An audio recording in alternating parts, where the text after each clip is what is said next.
que vamos a ver el tema de toma de decisiones, aunque ese no es un tema novedoso para ustedes, porque estoy totalmente seguro que lo han escuchado en otras materias.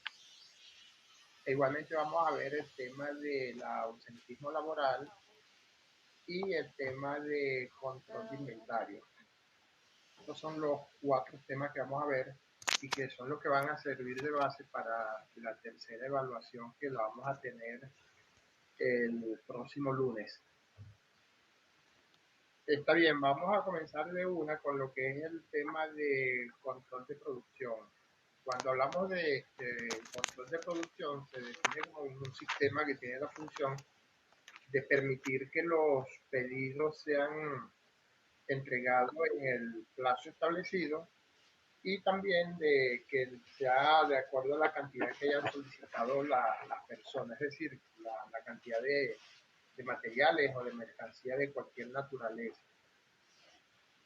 También este tema, desde el punto de vista de la producción, como se llama control de producción, tiene que ver con el uso de los equipos, de las maquinarias, que se le dé un uso óptimo, un uso adecuado, tomando en cuenta la capacidad que tengan, es decir, que no sean subutilizados, así como tampoco sean sobrecargados, porque todos los excesos, como hemos dicho en otras ocasiones, hacen daño. También que se, que se produzca o que desde el punto de vista de la elaboración de un producto, tener un control de que se produzca la cantidad de acuerdo a la demanda que haya, porque tampoco la idea es tener ciertos productos que no tienen ningún tipo de demanda y también al no tener demanda tiene la posibilidad de dañarse, porque existen productos que son perecederos. Entonces lo que se quiere es que se produzca de acuerdo a la demanda que haya por parte de los clientes o de los consumidores, porque como le dije anteriormente, y que no haya ni escasez ni sobreoferta, porque ambos son dañinos o son perjudiciales para una empresa. Lo que se quiere es que exista exactamente la cantidad necesaria en función a las necesidades que tengan los clientes, los consumidores, de adquirir los mismos, porque lo que se quiere es que haya un control estricto de cada uno desde el punto de vista de lo que es el proceso de producción. Está bien, entonces de acuerdo a lo que le dije del control de producción, se define que es un sistema que tiene la función de lograr que los pedidos de los productos sean entregados en el plazo establecido y también en la cantidad solicitada. De manera que tener precaución de que los costos de los productos no sean superiores a los que realmente se ameritan o de acuerdo a la situación del mercado, de que hay en un mercado que está funcionando con toda perfección y que el valor inicial de realizar esta técnica puede identificar cualquier falla que se presente durante la cadena de producción y no solamente identificarla, sino que una vez que se identifique inmediatamente sea atacada y se le dé la solución necesaria o la solución inmediata, que es lo que se plantea en cualquier institución y es lo que aspira toda empresa, que los problemas sean solucionados en el menor tiempo posible. Eh, por supuesto, existen ciertas características de lo que es el control de la producción. Una de las principales características del control de la producción es que se hace referencia a la cantidad de productos que se elaboran en una industria, lo que yo le decía al comienzo, y que haya una efectiva y adecuada verificación de los mismos, que de ese modo se confirme el cumplimiento de las exigencias planteadas, es decir, que cumpla con los parámetros y con todos los que son los estándares de calidad que están establecidos. Para ello siempre se aplican también el uso de ciertas normas ISO, que tienen unas especificaciones desde el punto de vista de la calidad. Entonces aquí lo que se hace hincapié es que se cumplan con todas estas variables, de manera de que los productos no presenten ningún tipo de falla o que el cliente se sienta plenamente satisfecho y que cumpla con las expectativas que tiene cada persona a nivel de cada producto. Que recuerden que la mejor publicidad de todo producto es el consumidor. Es decir, es la opinión que emiten los consumidores y eso no tiene, ese es el mayor valor que puede tener, porque un producto puede tener mucha publicidad en los distintos medios de comunicación, pero si lo consumen una vez y no cumplen con las expectativas, es difícil que ese producto vuelva a ser adquirido por las personas que lo demandaron en un momento determinado.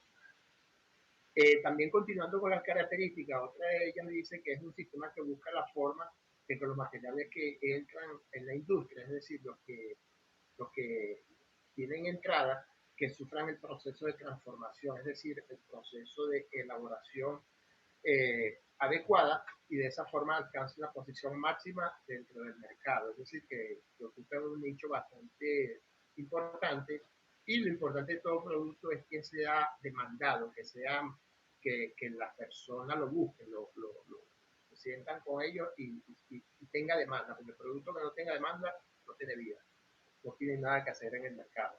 Entonces, eso es lo importante de todo producto, que sea demandado por parte de los consumidores o de los clientes, porque de lo contrario se perdió el tiempo en la inversión que se haya efectuado. Entonces hay que no caer en ese plano, sino que realmente cumpla con el objetivo que se ha demandado.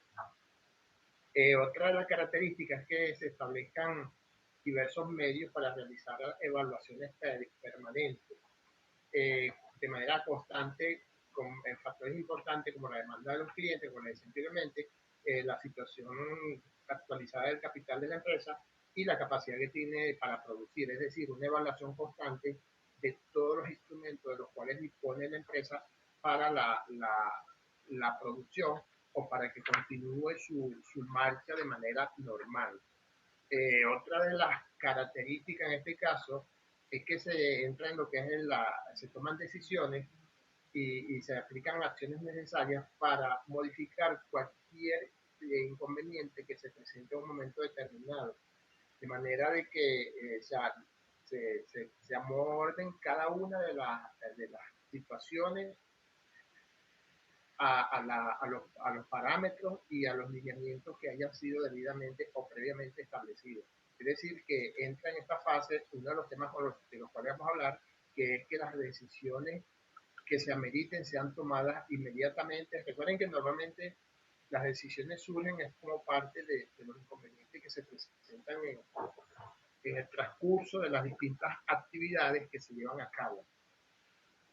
Y la última característica es que para que resulte en forma eficaz, la gerencia de la empresa debe estar al tanto de la realización de los trabajos, de la capacidad de producción y el tiempo que se utiliza en el desarrollo de cada producto. Es decir, medir, tener cronometrado de cuánto es el tiempo en la elaboración de un producto determinado. De esta manera se pueden hacer todos los ajustes y las modificaciones que se estimen sean totalmente necesarias. Por supuesto, como todo tema, en este tema en particular no podemos omitir lo que son los objetivos que se logran o que se tienen previsto, que se deben aplicar en el proceso o en el control de producción. El principal objetivo que se obtiene cuando se aplica un estricto control de producción es que se minimizan los tiempos operativos y de entrega. Es decir, que el tiempo de entrega de un determinado producto, la idea es que se vaya minimizando, que sea menor cada día y no que se aumente. Porque recuerden que en la medida que aumentan los tiempos de ciertas actividades, de cierta operatividad, eso es negativo y es perjudicial para el funcionamiento de cualquier institución. Porque a veces no le damos mucha importancia a los tiempos y los tiempos son indispensables considerarlos, porque recuerden que toda persona necesita que sea atendido y que le sea suministrado un bien en el menor tiempo. Es decir, que cuando quieren algo, se le cumplan con los plazos que han sido previstos con anticipación, de manera de que se sienta satisfecho, que eso entra en lo que es la fase de la calidad, tiene que ver como la parte del servicio, donde todo, a nadie le gusta que tarden en la atención, es decir, que se demore. Aparte de que sea buena, que sea eficiente, que sea excelente, por supuesto, lo importante también es que se cumplan con los tiempos de respuesta, que eso es muy importante, es un factor clave desde el punto de vista de la opinión que puedan tener los clientes a nivel del servicio que se les ofrezca en en cualquier tipo de actividad. Otro de los objetivos que se deben cumplir a nivel de este tema de control de producción es que debe tratar de perfeccionar la productividad por medio del aumento de la producción. Cuando hablamos de productividad, recuerden que aquí están asociados cuatro elementos. Productividad implica tiempo, implica costo, implica calidad y por supuesto implica ganancia. Es decir, atender o elaborar un producto en menor tiempo, manteniendo los niveles de calidad y de efectividad, mejorando por supuesto los costos y aumentando los niveles de rentabilidad o de beneficio desde el punto de vista de las ganancias que aspira a obtener todo inversionista, es decir, toda persona que invierta su dinero en cualquier proyecto o en cualquier tipo de actividad o de plan que haya decidido poner en marcha. Otro de los objetivos es crear un sistema de planificación a corto y largo plazo que esté debidamente relacionado con medir la capacidad de la planta, es decir, definir de acuerdo a los equipos que se tengan, cuál es la capacidad de esos equipos para que puedan tener un control desde el punto de vista de la cantidad de bienes que se puedan producir en determinado plazo. En función a ello hay que establecer un plan. ¿Por qué? Porque eso es lo que nos puede llevar a tomar decisiones de si hay que adquirir otros equipos o los equipos ya están obsoletos o si sencillamente con lo que se tienen es suficiente para continuar atendiendo las exigencias y la demanda de los clientes o de los consumidores. Otro de los objetivos es poner en práctica un sistema de control, es decir, de manera tal de que permita controlar la productividad, control de calidad y los plazos de respuesta. Es decir, el control tiene que estar presente en todo tipo de actividad y por supuesto no puede escapar en lo que es el control de producción. Recuerden que el control es un mecanismo de medición, de supervisión, de evaluación y de detección de ciertas desviaciones para comprobar si estamos en la dirección adecuada, si estamos logrando lo que nos hemos propuesto en un momento determinado, o si estamos fallando, o de manera tal de que podamos aplicar los ajustes y las modificaciones que sean necesarias o que se ameriten para continuar con el curso normal de las actividades en cualquier empresa. Y por supuesto, otro de los objetivos es determinar las funciones y la responsabilidad que tiene que realizar cada una de las personas que intervienen en ese proceso de producción. Eso es para medir sus habilidades, sus destrezas y si están en sintonía, están sincronizados de acuerdo a lo que tienen que hacer. Porque recuerden que si eso no se contempla, puede ser que el personal no es el adecuado, no es el personal apto y por lo tanto a veces esas son las principales fallas que tienden a generarse porque no se hacen este tipo de evaluación. Entonces esto no puede escapar la evaluación del personal desde el punto de vista de la responsabilidad y desde el punto de vista de las funciones que deben llevar adelante. Y por último, desde el punto de vista de los objetivos, es brindar al personal un sistema de incentivos. Es decir, recuerden que el sistema de incentivos es lo que va a permitir que el personal pueda cada día sentirse con mayor nivel de motivación, de satisfacción y de realizar el mayor esfuerzo por obtener los mejores resultados en el campo de su desempeño o de acuerdo a las actividades que esté llevando adelante. Está bien, ahora le paso a explicar cuáles son los beneficios o las ventajas que se obtienen cuando se aplica un sistema de control de producción. En primer lugar, una de las principales ventajas es que se certifica la fluidez del proceso de producción en su totalidad. Es decir, se puede obtener una certificación de acuerdo a los organismos que emiten ese tipo de documentos, validando la calidad y la efectividad de un bien o de un servicio que se esté desarrollando dentro de la empresa. Igualmente controla el mal uso de la pérdida innecesaria de recursos. Cuando hablamos del mal uso de la pérdida innecesaria de recursos, esto tiene que ver con recursos materiales, con recursos financieros y con recursos humanos, porque con este tipo de evaluación se puede determinar dónde se están haciendo las cosas de manera o por qué se están incurriendo en gastos innecesarios, porque generar gastos innecesarios es totalmente negativo para el funcionamiento y para el futuro de cualquier empresa. Por ello es que a veces las empresas tienden a bajar la Santa María o tienden a dejar de funcionar porque no se hace una evaluación constante del uso que se está dando a cada uno de sus recursos que se tienen a la disposición. Igualmente se logró un uso óptimo de la capacidad de producción desde el punto de vista de los equipos que se tengan a la disposición. Es decir, con esto se determina hasta dónde se evita que sean los equipos subutilizados o que sean sobrecargados, que se puedan dañar por darle un uso excesivo a nivel de la capacidad que posean.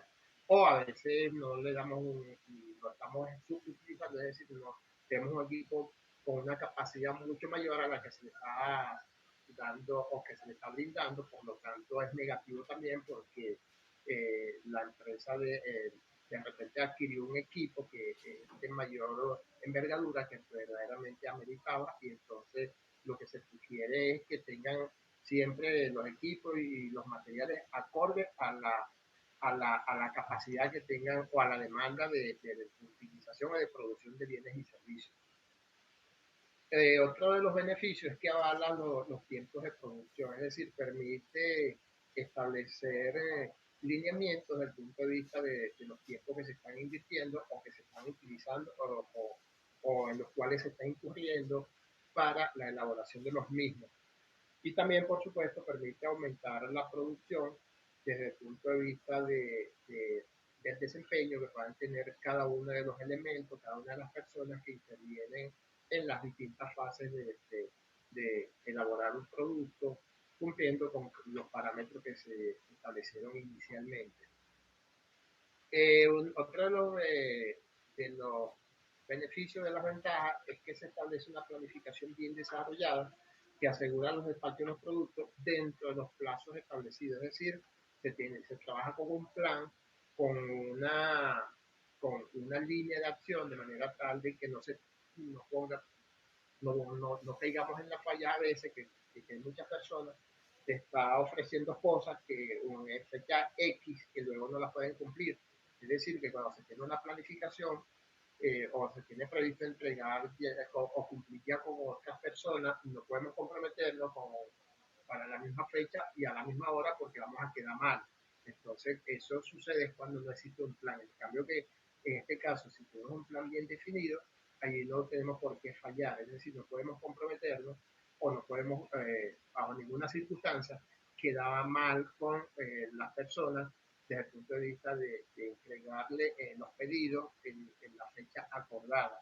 Porque sencillamente lo que a veces para no quedar como personas irresponsables o empresas que no cumplen, es mejor no comprometerse y serle sincero a las personas o a los clientes, porque eso es muy importante. Las responsabilidades, es decir, el cumplimiento con las obligaciones que se comprometió cada quien. Y por último, se garantizan niveles óptimos de inventario, es decir, que no tenemos productos en cantidad excesiva y tampoco tenemos carencia de los mismos, sino que se tiene de acuerdo al control que se estableció desde el punto de vista de la demanda que haya por parte de los clientes o de los usuarios de los bienes que se han elaborado y que se tengan definido dentro del marco de la empresa como tal, es decir, de acuerdo a los objetivos, a la misión y visión que tenga cada institución, es decir, cada empresa. Entonces, básicamente, estos son los elementos principales sobre este tema de lo que es el control de producción. Entonces, bueno, no sé si tienen alguna pregunta, alguna duda, alguna inquietud para aclararla sin ningún inconveniente. ¿Alguna pregunta? ¿O no entendieron nada? ¿Cuál de las dos? Ay, ustedes como que no estaban conectadas. Ustedes como que no estaban escuchando, ¿no? Porque todos se quedan callados.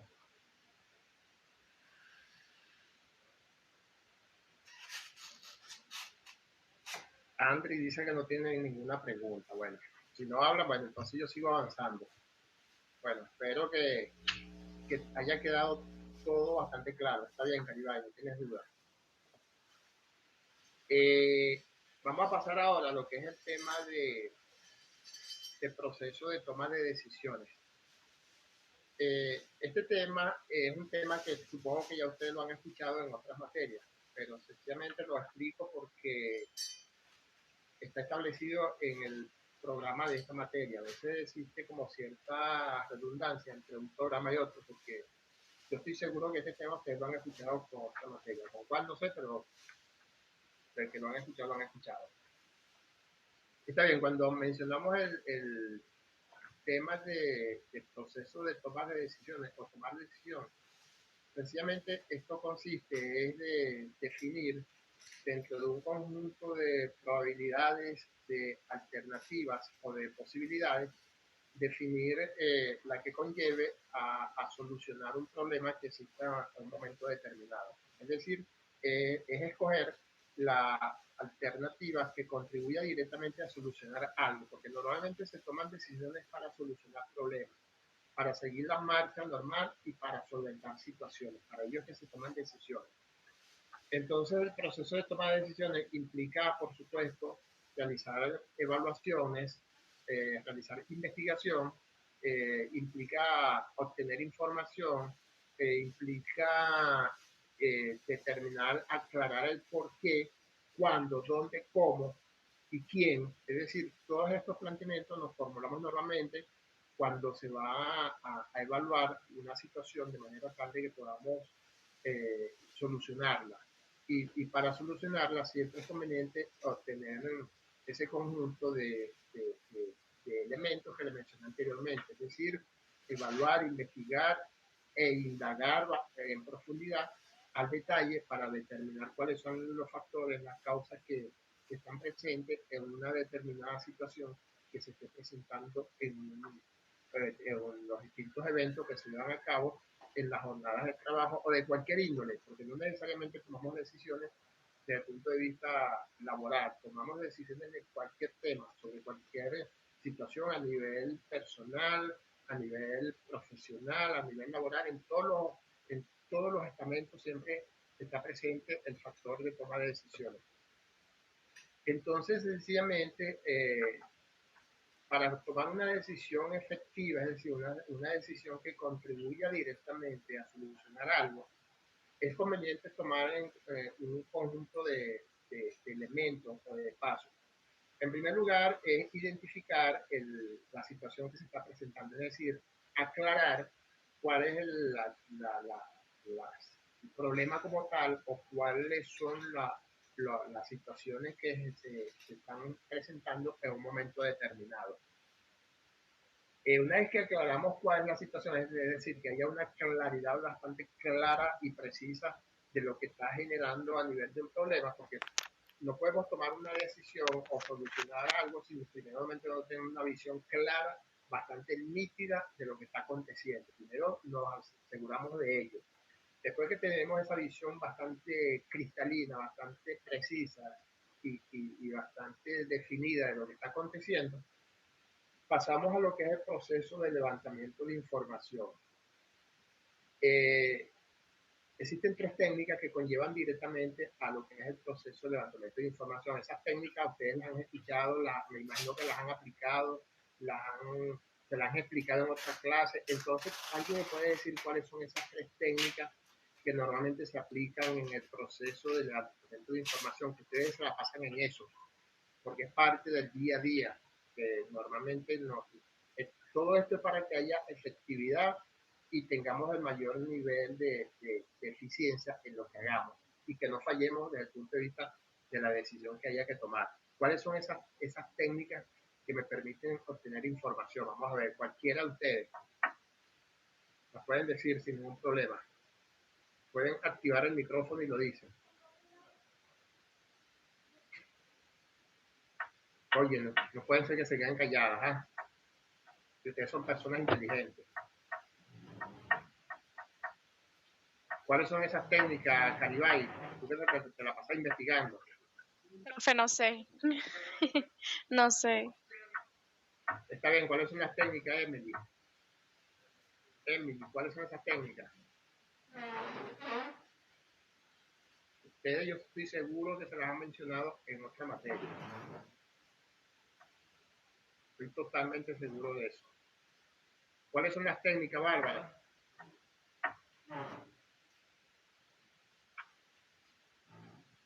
¿Cuáles son esas técnicas, Bárbara? Nairín, ¿cuáles son esas técnicas? Ah, o sea que nadie me va a decir ni siquiera una.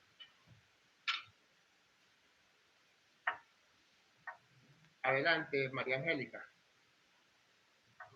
Profesor, yo diría que encuestas, entrevistas. Ajá, ¿qué más, María? Dice que sí saben. Lo que pasa es que no quieren. Observaciones. Ah, no, supongo que la escuchaste en otras clases, ¿no? ¿Quién te la dio? No sé. Mentira, no me la pasaron. ¿Cómo? Que me la pasaron. No, mentira, mentira. Está bien, las técnicas son las que dice María Castillo, son la observación, la entrevista y por supuesto la encuesta. Dentro de esas tres técnicas yo digo que las más efectivas son la observación y la entrevista. ¿Por qué la observación y la entrevista? Porque a nivel de la observación podemos comprobar en el campo de los acontecimientos lo que verdaderamente sucedió o está aconteciendo.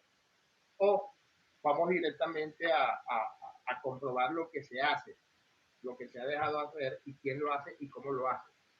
Y a nivel de la entrevista, por supuesto, nos permite escudriñar, ir a profundidad y tratar de, de, de que las personas que a quien estamos entrevistando nos detallen la situación. Aquí aplica el por qué, dónde, cuándo, cómo, quién, todos esos detalles. Y recuerden que cuando se hacen entrevistas existen dos tipos de entrevistas. Yo diría que la estructurada y la no estructurada. La estructurada es el tipo de entrevista en la cual ya se tienen definidas un conjunto de preguntas que se le va a formular al entrevistado. Y la no estructurada son preguntas que surgen de manera imprevista, es decir, preguntas improvisadas que van surgiendo de acuerdo al tipo de respuesta que suministra el entrevistado.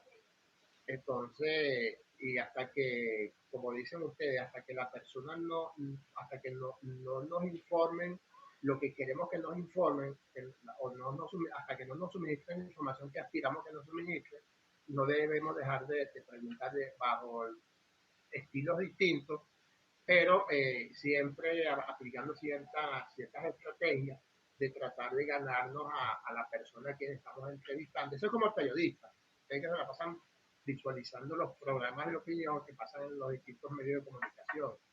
Es igual, el mismo mecanismo. Entonces, hasta que no nos digan lo que queremos que nos informen, no debemos dejar como dicen ustedes, de fastidiar a la persona para que nos informe verdaderamente lo que aspiramos. Y para ello es conveniente establecer de ganarnos a la persona, es decir, establecer un ambiente de amistad, de transmitir confianza, y en esa medida la persona nos puede suministrar toda la información que nosotros necesitamos que nos suministre.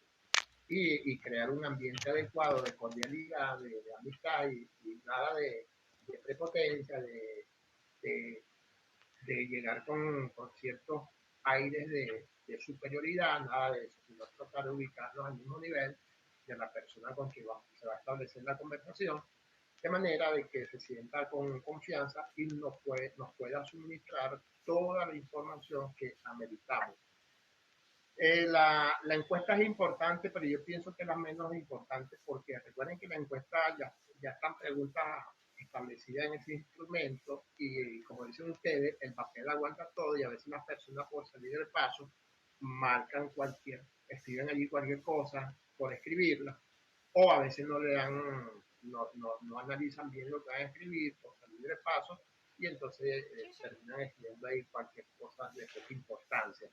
Entonces, por ello es que yo digo que tiene menos valor lo que es la encuesta como tal. En cambio, que las dos primeras sí nos permiten obtener información de primera y con mayor certeza, con mayor confianza y mayor seguridad, tanto la observación como la entrevista. Entonces, por supuesto, después que obtenemos toda la información que ameritamos, desde el punto de vista para tomar una decisión de cualquier naturaleza sobre cualquier situación, pasamos al tercer paso que viene siendo la identificación de prioridades. En esta identificación de prioridades entra en lo que es la fase de análisis de información y de establecer una jerarquización desde el punto de vista de la importancia de la información que hemos logrado y basarnos en qué es lo que verdaderamente sirve, qué es lo que nos conviene, que no hay la información primaria, cuál es la importante y cuál es la menos importante e ir descartando la que consideramos que no sirve para nada. Después inmediatamente que superamos la tercera fase, vamos al establecimiento de alternativas. Cuando hablo de establecimiento de alternativas, plantear un conjunto de soluciones que conlleven a atacar el problema que se nos está presentando o la situación bajo la cual queremos tomar la decisión. Después que planteemos un conjunto de posibles alternativas, debemos evaluar los pros y los contras de cada alternativa, es decir, cuáles son las ventajas y cuáles son las desventajas, porque lo que se quiere es que siempre seleccionemos opciones que sean factibles de poner en funcionamiento, es decir, que se puedan aplicar y que conlleven a solventar, a atacar la situación como tal, y no irnos así de manera superficial a seleccionar cualquier cosa por seleccionarla. Después que identificamos, evaluamos cada una de las opciones, de las alternativas que hemos planteado. Por supuesto, debemos irnos o tomar en cuenta básicamente aquellas que consideramos que desde el punto de vista de su aplicación tienen más ventajas que desventajas, porque aquellas opciones que tengan más desventajas que ventajas, eso no aplica, no deberíamos de tomarle en cuenta porque eso de por sí ya está cantado que va a ser un fracaso.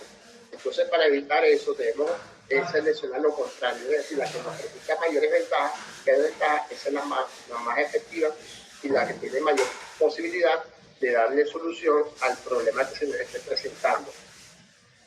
Después, por supuesto, aquellas que nos ofrezcan mayor facilidad desde el punto de vista de aplicación, que nos ofrezca mayores ventajas, que nos garantice que va a ser más exitosa y que va a ser menos traumática desde el punto de vista de su aplicación, menos costosa. Es muy importante tomar en cuenta la parte de los costos, eso es muy importante, los costos.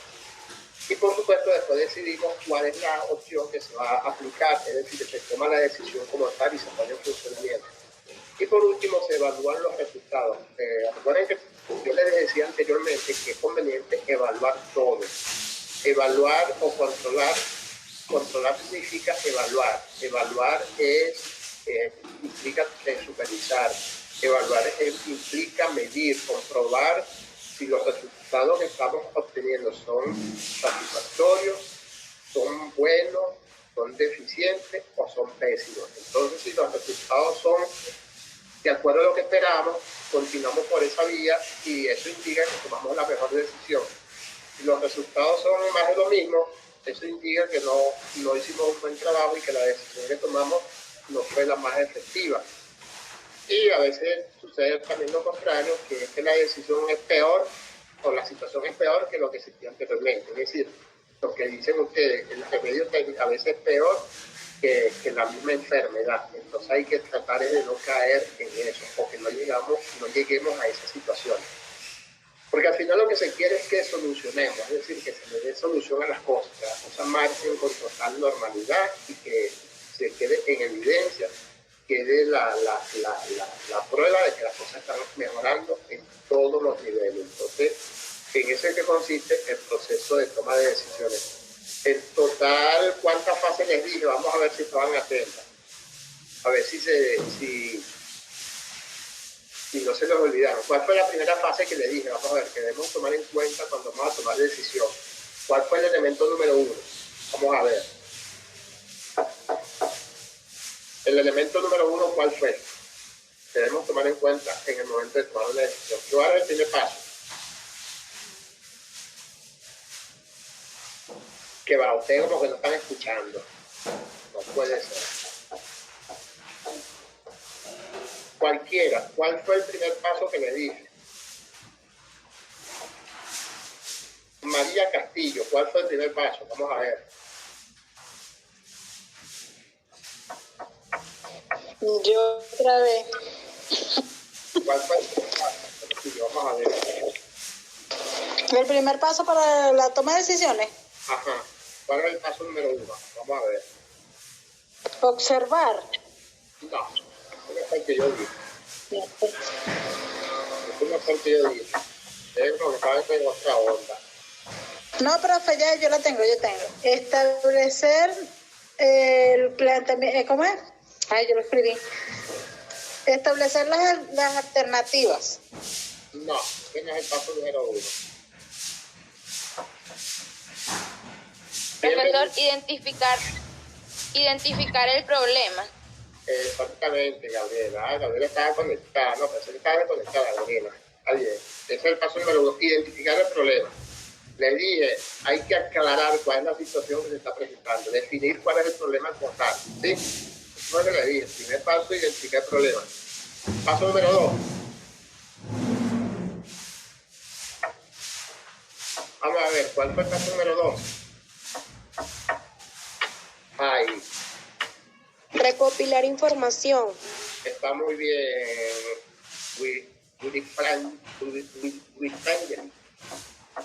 Está muy bien, Ángel. Ajá, recopilar información. Tercer paso. Vamos a ver. Ajá, ¿qué fue lo que le lleva antes de llegar al tercer paso? ¿Qué fue lo que le que se hace qué es lo que hacemos en la recopilación de información? ¿Cuáles son las actividades que intervienen allí? ¿Qué es lo que se debe hacer? ¿Ah? ¿Qué es lo que se hace allí? ¿Va a comentar algo, Claudia?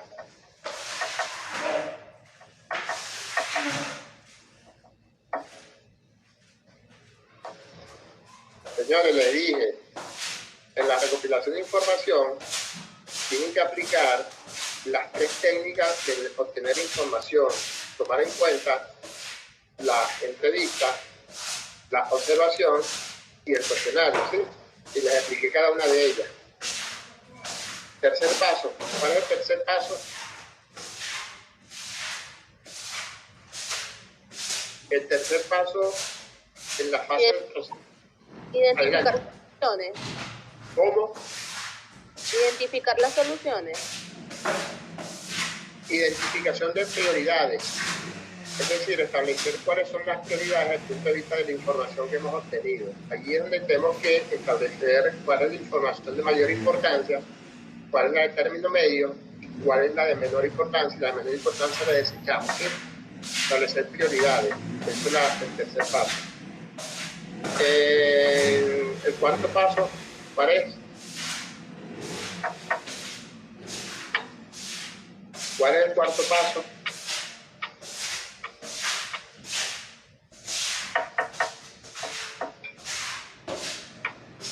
El cuarto paso, Ambri, ¿cuál es? Vamos a ver.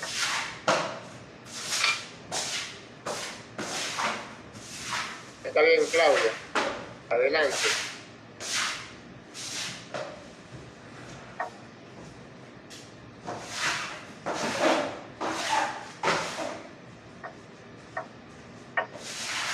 El cuarto paso que le dije, ¿cuál es? Establecer un conjunto de alternativas, es decir, posibles soluciones. Definir todas las alternativas que consideran que son las que van a solucionar el problema total. Eso fue el cuarto paso que le dije. ¿Sí? El quinto paso, ¿cuál es? Vamos a ver.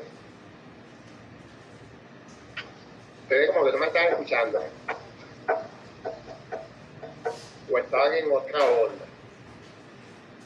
El quinto paso es evaluar escenarios desde el punto de vista de las ventajas y desventajas que presenten cada una de las opciones que hayan sido definidas, es decir, determinar cuáles son las ventajas que presenta una de las opciones y cuál es la desventaja.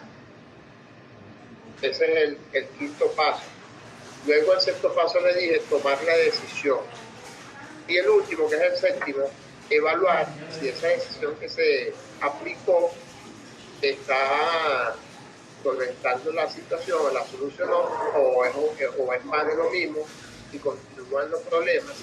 O, aquí fue que le dije también, mencionar el ejemplo, que a veces el remedio es peor que la enfermedad, es decir, que lo que se hizo es peor que lo que se hacía, o que los resultados son peores que lo que se está logrando. Entonces, tienen que estar pendientes de esos pasos.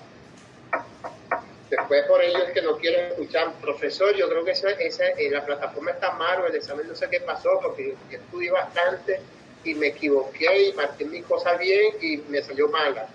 Espero que eso no pase, porque hay unos cuantos que me han dicho ese cuento después. ¿Sí? Está bien. Entonces, continuando. El séptimo paso fue tomar la decisión, el sexto, tomar la decisión. Y el último, evaluar los resultados, si son satisfactorios, si son buenos o si son negativos, o si son términos medios. Ese es el último. ¿Sí? Está bien. Entonces, existen también decisiones programadas o estructuradas y decisiones no programadas. Es decir, le decía que la decisión programada es aquella que de antemano, o sea, son ese tipo de decisiones que periódicamente estamos tomando del día a día, es decir, que la operatividad del día a día nos motiva ya a decir qué es lo que se debe hacer. Y las decisiones no programadas son todas aquellas que surgen de imprevistos, es decir, que son situaciones totalmente de emergencia, que no nos esperábamos, y entonces eso amerita que de manera inmediata hay que decidir sobre situaciones imprevistas, situaciones que no esperábamos en ningún momento. Entonces ese es el tipo de decisión para lo cual debemos estar prevenidos y estar preparados para decidir en cualquier momento ante dificultades o eventualidades que se nos presentan en cualquier ámbito. Entonces debemos inmediatamente tomar y decidir qué debemos hacer y no quedarnos de brazos cruzados, sino hay es que atacar la situación, o no hacernos los indiferentes, o asumir una actitud de que eso no es conmigo y no hacerle frente a lo que está presentando. Debemos estar siempre presentes y dispuestos a hacerle frente a los distintos escenarios y a los distintos desafíos que se nos presenten en el desarrollo de las actividades que tengamos que llevar adelante, porque eso es parte del día a día y es parte de las funciones que tenemos cuando estamos ejerciendo ciertas responsabilidades en cualquier empresa, de cualquier índole. Entonces debemos estar debidamente física, mental y espiritualmente preparados para cada una de esas situaciones. Eso es conveniente que lo tengamos presente. Bueno, básicamente esto es lo que tiene que ver con el proceso de toma de decisiones. No sé si quedó alguna duda o tienen alguna pregunta sobre esto que les estoy mencionando. O no entendieron nada. ¿Tienen alguna pregunta?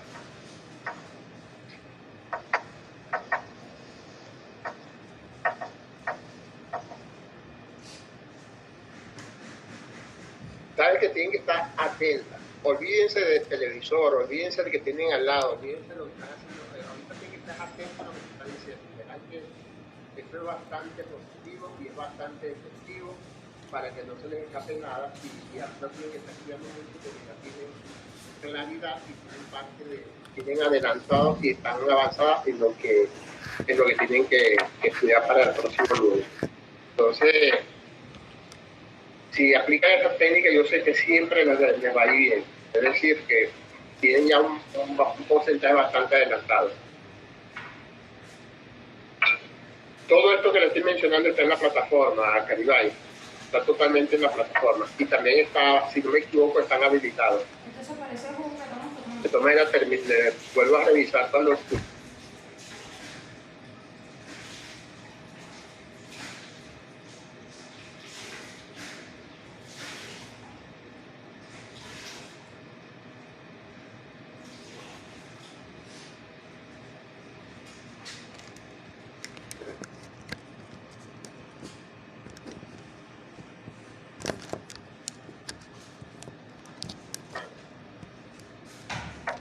Adelante, Virgangeli. Profesor, una pregunta. ¿La próxima evaluación sería de selección otra vez? Sí, bajo la misma modalidad de todo lo que le estoy explicando hoy. Está bien, entiendo. ¿Tiene otra segunda para pasar al siguiente tema? Está bien, ahora le voy a explicar el tema del ausentismo laboral. El ausentismo laboral, por supuesto, tiene que ver con las faltas que tienen las personas en las empresas, es decir, que las faltas que tienen en su puesto de trabajo. Existen un total de 3 tipos de ausentismo laboral. El ausentismo laboral previsible y justificado. Existe el ausentismo laboral no previsible y sin justificación. Y existe también el ausentismo laboral presencial. Explico cada uno de ellos. El ausentismo laboral previsible y justificado, por supuesto, es aquel donde la persona o el empleado, el personal, informa previamente a su jefe inmediato que va a faltar a la empresa por determinadas circunstancias. Es decir, previamente hay una información hacia su jefe, una notificación, de manera de explicándole las causas, motivos por los cuales no va a estar presente en un momento determinado en su puesto laboral. Siempre es conveniente que este tipo de información se notifique con bastante anticipación, no solamente a veces un día antes, sino varios días antes, porque en esa medida, ese tipo, cuando se notifica con bastante anticipación, eso es una garantía de que haya mayor confianza y se transmite mayor seguridad hacia el empleado, hacia el jefe, porque allí está dando una muestra de bastante responsabilidad y que se está anticipando para que el jefe esté claro el por qué, o su supervisor inmediato esté claro el por qué va a faltar. ¿Saben cosas desagradables? Que notifique a la persona justamente después que faltaron. Eso es una señal o es un síntoma bastante negativo para la persona que está faltando, independientemente de que se justifique o no se justifique. Ciertamente, Bárbara, eso tiene que ver con, está claro, pero la idea es que independientemente de que a veces presente justificativo y lo están notificando después que faltaste, eso está transmitiendo una señal negativa. Si notifica con mucha anticipación o varios días antes y luego lleva la justificación médica o de cualquier tipo, evidentemente eso es una garantía de que estás asumiendo una actitud de bastante responsabilidad y le estás transmitiendo bastante seriedad a tu jefe inmediato. Es decir, que de una u otra forma le está dando a entender que no eres una persona que está faltando por faltar. Porque recuerden que normalmente cuando las personas faltan y independientemente que después lleven la justificación, ya hay una sensación de algo de un mal sabor en esa situación y estás transmitiendo la sensación de algo de duda sobre esa falta, independientemente que ellos lo soporten. Te lo digo porque como supervisor, jefe que he sido en varias ocasiones, que lo soy, lo veo de esa forma. Y así como yo lo noto de esa manera, existen otros que también lo ven. Entonces, creo que si lo has notificado con varios días de antelación, ya está transmitiendo una actitud de bastante responsabilidad y una señal, una sensación bastante positiva de personas como desde el punto de vista de la responsabilidad que está expresando o del comportamiento que está manteniendo en ese momento. Entonces por eso se lo digo. Y lo otro, porque recuerden que eso es como cuando a veces, les voy a poner un ejemplo muy fácil. Cuando ustedes me informan con mucha anticipación antes del examen, profesor, no voy a estar por X circunstancias, independientemente de que sea mentira, mira, les digo a la mayoría, no hay problema, o me llama o te paso al privado, me informa cuando estés en tu casa y te habilito la evaluación. En cambio, que aquellos que nunca me dicen, después vienen con un encuentro de amor y dolor, independientemente de que sea cierto, quedo con la duda si esto es verdad o mentira, es decir, me cuesta creerlo. En cambio, que aquellos que me informaron con anticipación, mira, no tengo ningún inconveniente y lo veo como una muestra de responsabilidad de la persona. Y así me pasa con la ausencia laboral dentro de la empresa como tal. Y lo otro, bueno, el tipo de ausentismo previsible y justificado, les decía, y lo otro es el no previsible o sin justificación, es aquel que no presenta ningún tipo no lo informa con anticipación, y posteriormente, aparte de no presentar ninguna justificación, después se presenta el siguiente día o en cualquier otro momento en su puesto de trabajo como que no ha pasado nada. Entonces, eso es bastante negativo para la persona como tal y la idea es evitar eso. ¿Y vas a comentar algo, Yeitza? No, profe, lo estaba escuchando.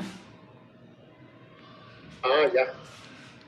Y por supuesto, el ausentismo presencial es aquellas personas que están en su puesto de trabajo, pero pasan la mayor parte del día o del tiempo sin hacer nada. Eso se llama ausentismo presencial. Entonces, a veces es preferible que no estar que estando a veces. O hay personas que llegan tarde a veces y producen más que aquel que llega puntual. Porque desde que puede llegar tarde por X circunstancias, pero desde que llega se dedican a trabajar. En cambio que existen otros que están pendientes de otras actividades, otras cosas, y de lo que menos están pendientes de las funciones que tienen establecidas. ¿Sí?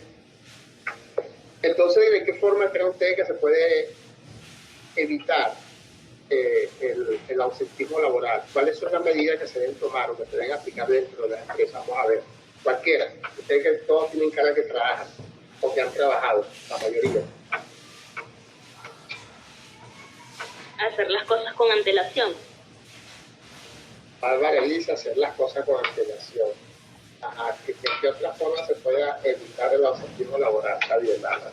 ¿De qué otra manera? Vamos a ver, ¿de qué otra manera se puede evitar? Cualquiera. No importa que nos equivoquemos hoy o que digamos una cosa que... Está bien, nuevamente María Castillo, adelante María. Motivando al personal, profe. Motivando al personal, está bien. ¿De qué otra manera? Aparte de lo que dice Bárbara y aparte de lo que dice María Castillo, ¿de qué otra manera?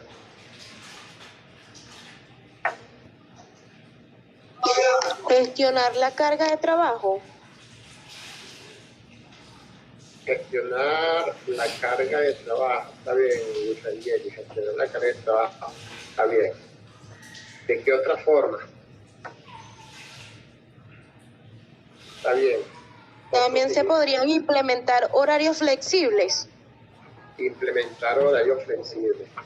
Puede ser también eso que dice Luis.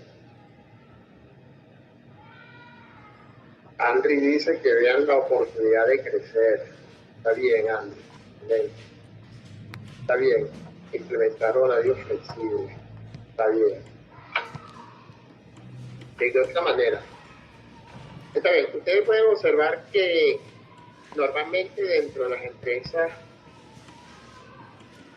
André dice que subiendo el sueldo, bueno, eso es parte de la motivación, está bien. Normalmente yo diría que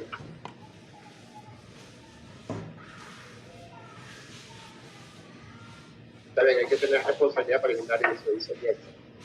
Les iba a comentar que normalmente yo diría el 90 y tanto por ciento de la falta injustificada o de la falta al área de trabajo, del ausentismo laboral, se debe más que todo por situaciones de excusa de ir que van al médico.